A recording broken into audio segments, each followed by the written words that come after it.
নমস্কার বন্ধুরা, বাঙালি হেসেলে আপনাদের সবাইকে স্বাগত। আজকে আমি রান্না করব বাটা মাছ।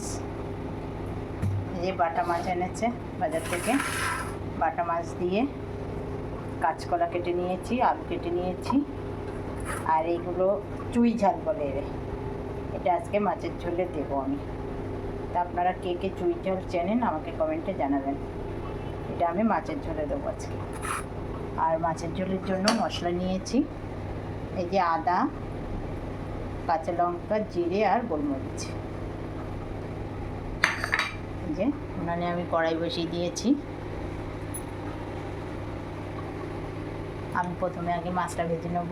কড়াইতে সর্ষের তেল দেবো,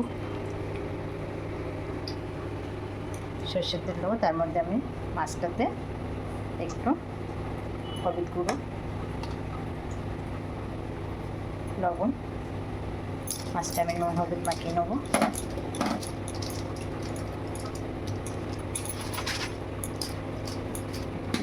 মাছটা আমার নুন হলুদ মাখানো হয়ে গেছে।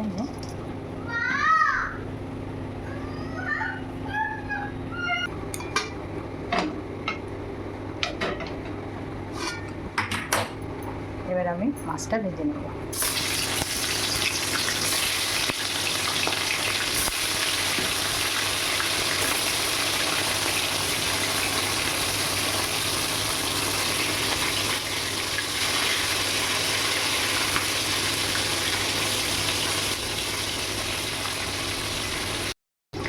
আমার মাছ ভাজা হয়ে গেছে, দেখুন লাল লাল করে মাছগুলো ভেজে নিয়েছি।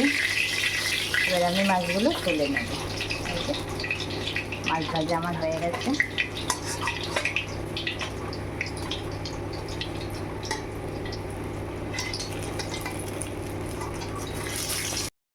এই যে আমার কিন্তু কাঁচকলা আলু ভাজা হয়ে গেছে, দেখুন একদম পুরো লাল লাল করে ভেজে নিয়েছি।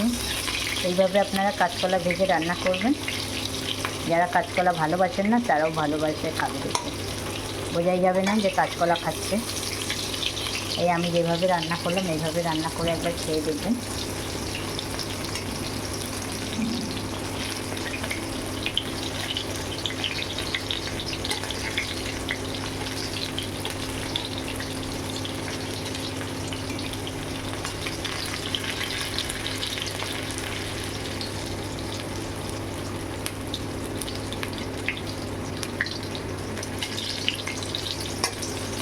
এবার আমি এর মধ্যে ওই যে কেটে রেখেছিলাম চুই ঝাল, এই চুই ঝাল দিয়ে দিলাম। 1 চামচ হলুদ,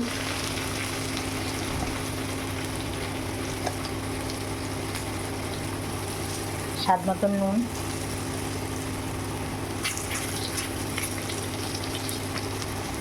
যেহেতু আমি কাঁচা লঙ্কা মরিচ দেবো, মানে কাঁচা লঙ্কা দেবো আর গোলমরিচ দেবো, তা অল্প সামান্য একটু কালারের জন্য একটু কাশ্মীরি চিলি পাউডার দিলাম।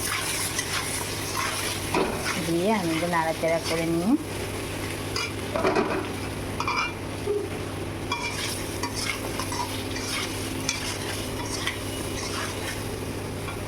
আমি কিন্তু এবার এর মধ্যে জল ঢেলে দেবো।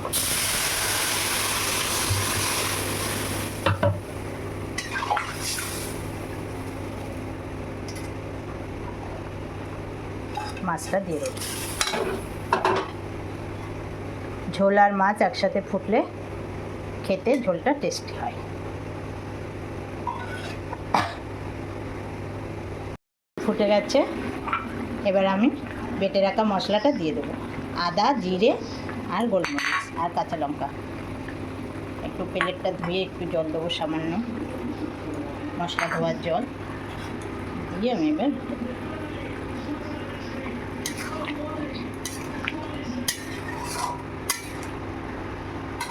10-15 মিনিট ফুটুক, তারপরে নামি। আমার মাছের ঝোল হয়ে গেছে, দেখুন বাটা মাছের ঝোল কাঁচকলা দিয়ে আলু দিয়ে ঝাল দিয়ে তরকারি হয়ে গেছে। এবার আমি নামিয়ে নেব।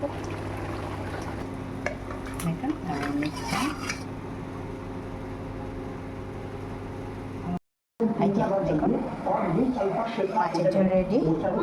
তাহলে আজকে এই রান্নাটা এখানেই রাখলাম। সবাই ভালো থাকবেন, সুস্থ থাকবেন। দেখা হচ্ছে আগামী আর একটা পর্বে। যদি ভালো লেগে থাকে একটা লাইক করে দেবেন, আমাকে শেয়ার করবেন। আর কেমন লাগলো আপনারা জানাবেন।